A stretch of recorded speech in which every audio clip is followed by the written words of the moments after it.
নামে চন্দ্র আর বুবলাই ডায়েরি করেছে বলে।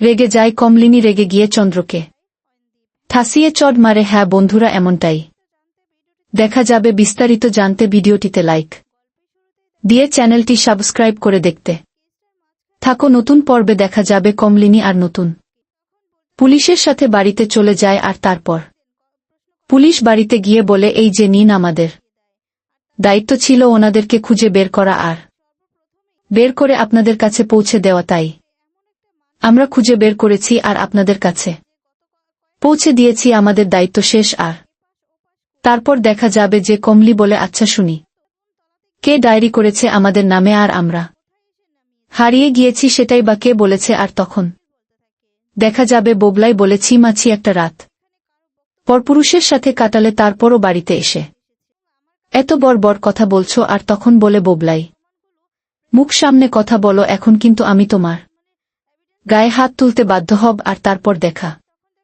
যাবে এদিকে কমলিকে গিয়ে জিজ্ঞেস করে, আচ্ছা শুনি, তুমি নাকি ডায়েরি করেছ? আর বুবলাই, দুজনে মিলেই ডায়েরি করেছ কেন? আমি তো বাড়িতে বলেই গিয়েছি। এমন তো নয় যে আমি বাড়িতে কাউকে কিছু বলে যাইনি। আমি না বলে গিয়েছি, তাহলে কেন ডায়েরি করেছ বলো কেন? আর তখন এদিকে মিঠি বলে, মা তুমি এসেছ এই বলে মিঠি কমলিনীকে জড়িয়ে ধরে। আর তখন বাবিনও সবাই মিলে সেখানে চলে আসে। তারপর বাবিন বলে, কেন বুঝতে পারছো না মাম? তোমাকে কেন আবার তোমাদের নামে মিসিং ডায়েরি করবে? তোমাদেরকে তো হেস্তনস্ত করাবে, লোকের কাছে খারাপ করাবে, এটাই তো ওদের উদ্দেশ্য, তাই না? অবলাই বলে, দেখ মাবিন, আমি যা করেছি বড় ছেলে হিসেবে একদম ঠিক কাজ করেছি। আচ্ছা মাকে সারাটা দিন পাওয়া যাচ্ছিল না, মানে সারাদিনের কথা বাদ দে, সারাদিন দিনের পর মানে দিনের পর বিকেলে তো বাড়িতে ফিরে আসবে বলেছিল, কিন্তু তখনও ফিরে আসেনি। তাহলে কি চিন্তা হবে না? আর তখন মিঠি বলে, বাবা এতদিন পর মায়ের প্রতি আবার দরদ উঠেছে কেন? মানে কি লাভে শুনি? তখন বলে মিঠি, মুখ সামলে কথা বলবো। এদিকে তখন দেখা যাবে বেঠাম্মি বলে, ছি বৌমাছি, কত যে নোংরামো দেখব আর কে জানে। আর তখন বলে, আচ্ছা মা, কি নোংরামি করেছি বলুন তো? আপনি কি নিজের চোখে কিছু দেখেছেন? তাহলে কিভাবে মানে আপনি আন্দাজ করে বললেন যে আমি নোংরামিও করেছি? আমি তো বাড়ির সবাইকে বলে গিয়েছি যে আমি ছবি তুলতে যাচ্ছি। আর কার সাথে যাচ্ছি? নোংরামি করার যদি ইচ্ছেই থাকতো তাহলে তো সেটা বলে যেতাম না, তাই না? আমি তো আগেই বলে গিয়েছি যে নতুন ঠাকুরপোর সাথেই যাচ্ছি। আর তাছাড়া সেখানে বৃষ্টি হচ্ছিল, এমন বৃষ্টি হচ্ছিল যে বৃষ্টিতে বৃষ্টি আটকে গিয়েছিল, আটকা পড়ে তার জন্য। আর তখন বলে, ও আগে আসতে পারোনি? তা উনারা যখন গেল, পুলিশ উনারা যখন গেল, তখন তো তোমরা ঠিকই আসতে পারলে। এরপর বলে যে হ্যাঁ, আসতে পারলাম, কারণ সেই মুহূর্তে ব্রিজটা খুলে দিয়েছে মাঝরাতে, তার জন্যই তো আসতে পেরেছি, তাই না? আর তখন বলে যে তোমাদেরকে তো সেই জন্য বলিনি, আমার যা খুশি তাই হয়ে যাক, আমি মরে যাই বা যা কিছুই তাই হয়ে যাক, তা তোমাদেরকে তো বলিনি যে আমার খোঁজ নিতে। কেন তোমরা মিসিং ডায়েরি করেছ? হ্যাঁ, আর এই যে পুলিশ পাঠিয়েছ, উনি নতুন ঠাকুরপুকে কত খারাপ কথা বলেছে। এত সাহস কে দিয়েছে শুনি? কে দিয়েছে?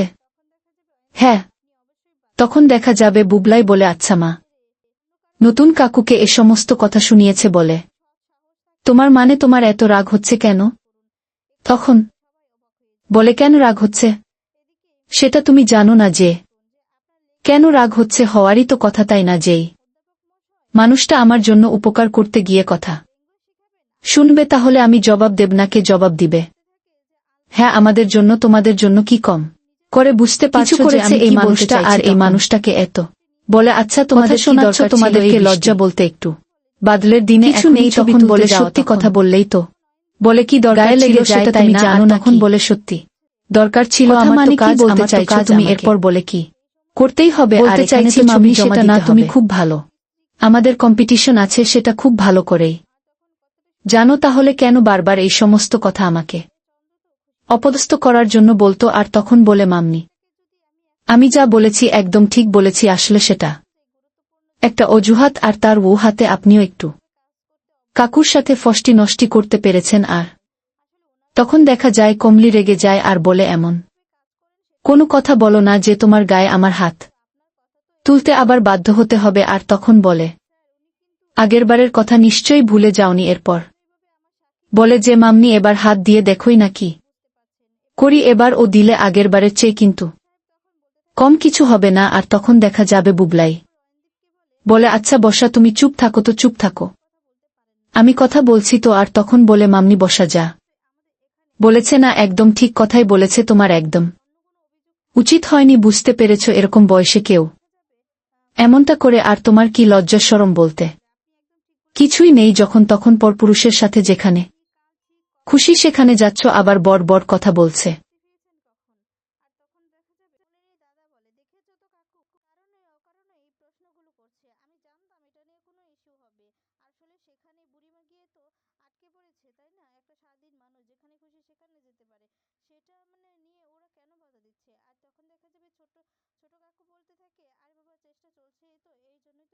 তখন কমলেন বলে, দেখো আমার দিক থেকে আমি সৎ।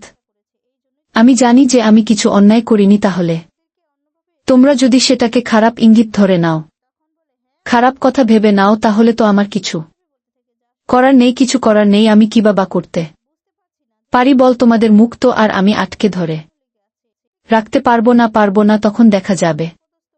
দেখি চন্দ্র বলে, আচ্ছা এত বড় নষ্টামি করে এসেছ, আবার বড় বড় কথা বলছো, লজ্জা করছে তোমার? তখন বলে, আমি তো লজ্জা করার মতো কোনো কাজ করিনি। তাহলে লজ্জা কেন করবে? হ্যাঁ চন্দ্র, আর তোমাকে কে বলেছে মিসিং ডায়েরি করতে? আমি কি বলেছি? আর তোমার সাথে তো আমার দুদিন পর ডিভোর্সটা হয়েই যাচ্ছে। এরপর বলে, ডিভোর্সটা হয়নি তো হয়ে যাচ্ছে, হবে কিনা এখনো সন্দেহ। তখন বলে, যদি নাও হয় তাও তোমার সাথে আমি থাকবো না, এটা মনে রেখো।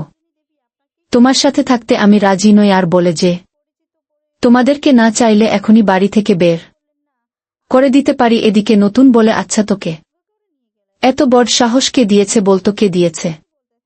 আমার নামে ডায়েরি করিস? আচ্ছা ঠিক আছে, ডায়েরি করেছিস ভালো কথা, বুঠানের নামেও পর্যন্ত ডায়েরি করেছিস। এমন ভাবেই কথা বলেছিস, মানে পুলিশকে বাধ্য করেছিস আমাদের ব্যাপারে এমনভাবে কথা বলতে যে আমরা নাকি কে কিসটা আমি করছি। আর এমনটাই তো ইঙ্গিত দিয়েছিস, তার কথাতে তো তেমনটাই বোঝা গিয়েছে, তাই না? আর তখন বলে, দেখ তোর সাথে যদি সেরকম সম্পর্ক বৌদি ভাইয়ের থাকতো না, মানে বুঠানে থাকতো না, ঠিক আমি নিজেই তোদেরকে তোদের দুহাত এক করে দিতাম। কিন্তু তোদের সম্পর্ক তো এখন তেমন নয়, আমি তো দেখতে পারছি। আর তখন বলে, ও আচ্ছা, মানে সেই সুযোগটাই তুই নিয়েছিস, তাই তো? আর তখন বলে, সেই সুযোগ মানে আমি তো অন্য কোনো সুযোগ নেইনি। আমি যেটা মনে হয়েছে, আমি বুঠানের পাশে দাঁড়িয়েছি, যেটা মনে হয়েছে আমি সেটাই করেছি। পাশে দাঁড়ানোটা উচিত, কারণ তুই যা করেছিস, তোর ব্যাপারে যা যা প্রমাণ পেয়েছিস, সবকিছু তুই সবকিছু ভুল কাজ করেছিস। আমি যেটা ভালো মনে করেছি আমি ওটাই করেছি, আর বৌঠানের পাশে সবসময় ছিলাম। আজ জীবন থাকব, এটা আমি বৌঠানকে প্রতিজ্ঞা করেছি। বুঝতে পেরেছিস? আর অন্যায়কে কখনো প্রশ্রয় দেইনি, আর কখনোই প্রশ্রয় দেব না।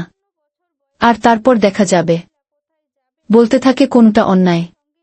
এই যে তোরা গুজে এভাবে রাত বিরাতে ঘুরতে যাচ্ছি, সেটা অন্যায় নয়। ওরা যে এরকম ভাবে দিনরাত নষ্টামি করছে, সেটা অন্যায় নয়। আর তখন তো নতুনও রেগে যায়। এদিকে কমলেনিও রেগে যায়। রেগে গিয়ে চন্দ্রকে বলে, চন্দ্র এ কথা বলেই দেখা যাবে ঠাসি একটা চড় মারে, আর বলে, তোমাকে মারতে আমি বাধ্য হলাম। এরপর না আমার ব্যাপারে কথা বললে, আর নতুন ঠাকুরপুর ব্যাপারে কথা বললে 7 বার ভেবে চিনতে তারপর কথা বলবে। বুঝতে পেরেছ? তখন ফুট করে কোনো কথাবার্তা বলবে না। আর আমি তোমাকে বলেছি আমার ব্যাপারে কোনো ব্যাপারেই তুমি কথা বলবে না। তারপরও যে তুমি গিয়েস করে এসেছ, সত্যি তোমার লজ্জা সম্পদ কিচ্ছু নেই। আর বোবলাই তোমাকেও বলেছি আমার ব্যাপারে তুমি নাক গলাবে। বন্ধুরা, যদি এমনটাই হয় তাহলে তোমাদের কেমন লাগবে কমেন্টস করে জানিয়ে দাও। ধন্যবাদ।